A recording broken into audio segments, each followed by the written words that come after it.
नमस्कार दोस्तों, जय हिंद, वंदे मातरम। मैं हूँ प्रवीण कुमार त्रिपाठी। हम इस समय जो है कि मछली शहर में हैं।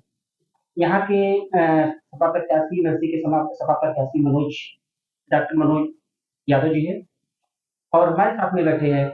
और चलिए हम इससे कुछ चर्चा करते हैं कि माहौल क्या चल रहा है इनकी पार्टी को लेकर, और समाज में कुछ मैसेज भी देना चाहते हैं। तो सर नमस्कार। नमस्कार सर जी। हमारे चैनल में आपका स्वागत है। थैंक सर एक चीज हम जानना चाहते हैं कि मछली शहर या लोकसभा 73 जौनपुर की अगर करता हूँ, तो सर यहाँ पे माहौल क्या चल रहा है? देखिए, माहौल मैं आपको बताना चाहूंगा मित्र, आपको बता दें कि जौनपुर मछली शहर का ही नहीं, जी, आप पांचवा चरण अभी चुनाव जो है कल 20 तारीख को समाप्त हुआ। जी, मैं आपको वहां से लेके आ रहा हूँ। जी, मैं आपको रायबरेली, अमेठी, सुल्तानपुर, प्रतापगढ़, कौशाम्बी, इलाहाबाद, फूलपुर, भदोही, फिर आप आ जाइए मछली शहर, जौनपुर, आजमगढ़, रानीपुर, मऊ, बलिया। इसके बाद आप केवल 2 सीट इधर का पूर्वांचल का, जैसे बनारस हो गया और मिर्जापुर हो गया, जी, हम इसमें लड़ाई में हैं। अब आप ये दोनों सीट को ही लड़ाई को समझते हुए ये जान लीजिए कि इतनी सीट हम जीत रहे हैं, ये हमारी जीत की सीट है। अब मैं इस तरफ हम लोग जो है समाजवादी पार्टी इंडिया गठबंधन के लोग और बहुत अच्छे मार्जिन से जीत रहे हैं। हम मछली शहर को कह दें तो मछली शहर तो आप आज ही फाइनल कर लीजिए कि मछली शहर आज फाइनल है।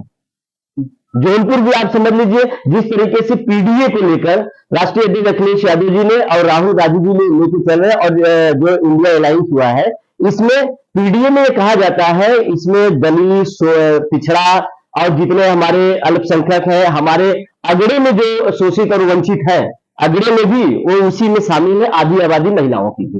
ये चीज जान रहे हैं, जागरूक हो चुके हैं, और ये लड़ाई इस बार सांसद बनाने का नहीं है, इस बार लड़ाई संविधान और लोकतंत्र बचाने का है। सर एक सवाल मेरा होगा, लोकसभा 73 और ये 74 दोनों दोनों जी, आप अपनी लड़ाई किससे समझते हैं? देखिए, आप ये जान लीजिए कि हम तो अब किसी से लड़ाई नहीं समझ रहे हैं, क्योंकि जनता जब स्वयं लड़ रहा है तो लड़ाई किसी से नहीं है। जनता जो है महंगाई से लड़ रही, बेरोजगारी से लड़ रही है, भ्रष्टाचार से लड़ रही है, किसान के बातों पे लड़ रही है। आज जो महिलाओं के साथ उत्पीड़न हो रहा है, और सबसे बड़ी बात आपको बता दें, जो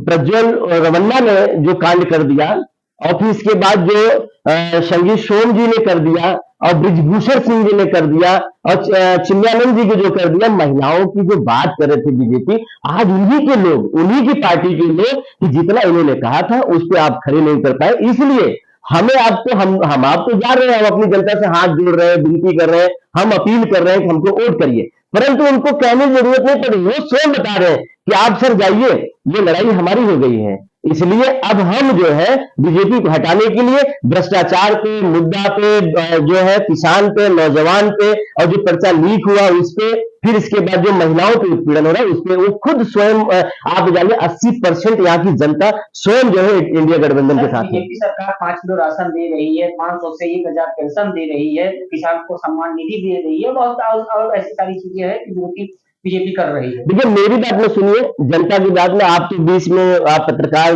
बंधु हैं, आप कहीं कहीं जाते होंगे, लोगों से पूछते भी होंगे, बातचीत करते होंगे, आपको खुद ही कहते होंगे कि 5 किलो राशन में क्या होना है। जब मेरा बेटा बैठा हुआ है घर पे पढ़ाई करके, और नौकरियां एक भी नहीं आई, 17 से आज तक ये हो गया, केवल एक भर्ती, केवल वो जो टीचर वाली भर्ती थी, वो भी समाजवादी गवर्नमेंट की थी। और आप इसके बाद देख लीजिए, चाहे वो दरोगा की भर्ती निकली, वो उसका पर्चा लीक हुआ, चाहे यूपी पीसीएल का निकला, वो भी लीक हुआ, फिर इसके बाद ट्यूबल ड्राइवरिंग का निकला, वो भी लीक हुआ, इसके बाद जो है बीडीओ का निकला, वो भी लीक हुआ, फिर इसके बाद टेड का निकला, वो भी लीक हो गया, आरओ का निकला, वो भी लीक हो गया, फिर इसके बाद यूपीपी वाला आपके सामने एकदम ताजा ताजा है, देख लीजिए क्या हालात है। तो ये लड़ाई आज जो है इनके राशन देने का, और जो ये किसान निधि सम्मान देने का, ये बात नहीं रह गई।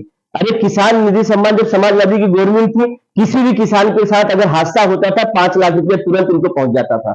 आज क्या हो रहा है, सांड मारे जा रहे हैं, किसान मरे जा रहे हैं, किसी की क्षति हो जा रही है, इसके बाद कोई कंपनसेशन नहीं मिल रहा है। गवर्नमेंट से क्या उनको मिल रहा है, कोई मुआवजा नहीं है।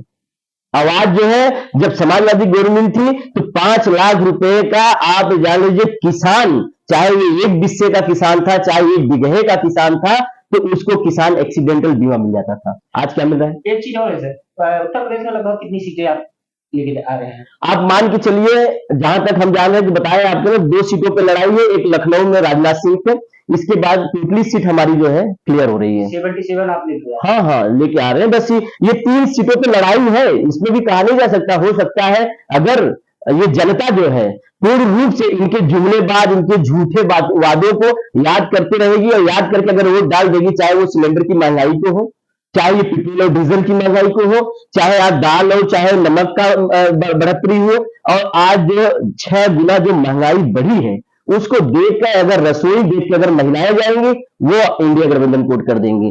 डीजल और पेट्रोल के जो हमारे आम आदमी डेली रेगुलर चलने वाले डेली बेस पे हैं, तो अगर पेट्रोल टंकी खड़े होते होंगे तब उनको याद आता है कि मैं इंडिया गठबंधन को दूंगा वोट।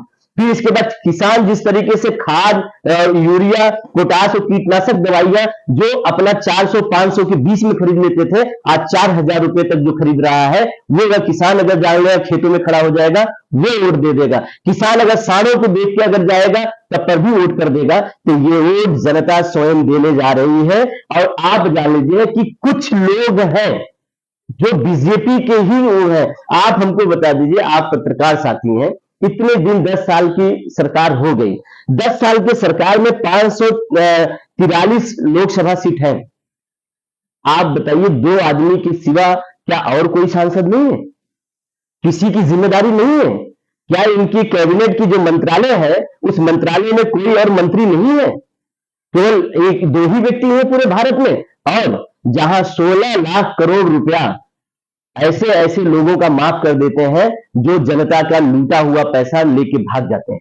मगर वही किसान का आप जान लीजिए 1-1 लाख रुपए जो उनका आता है वो नहीं माफ करते, मगर चंद 2 लोगों का 16 लाख करोड़ रुपए माइनस कर देते, माफ कर देते हैं। जाते जाते सर धन्यवाद। और एक मतदाताओं से, हाँ, हमारे जितने छठे चरण के मतदाता साथी हैं, मैं उनसे यह जरूर करूंगा, क्योंकि देश के लिए, और इलेक्शन कमीशन बार बार आपको भी चेता रही है कि देश की प्रगति के लिए, देश को अच्छा संदेश देने के लिए आप बढ़ चढ़ के वोट दीजिए और निकलिए घर से।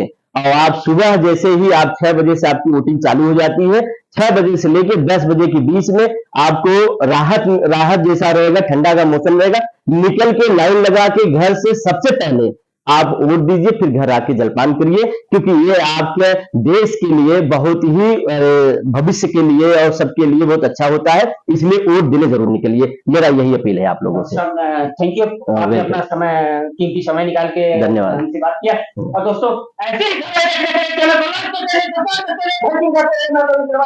अपने वरिष्ठ पत्रकार और सहयोगी लाकर निशात के साथ, जय हिंद, वंदे मातरम।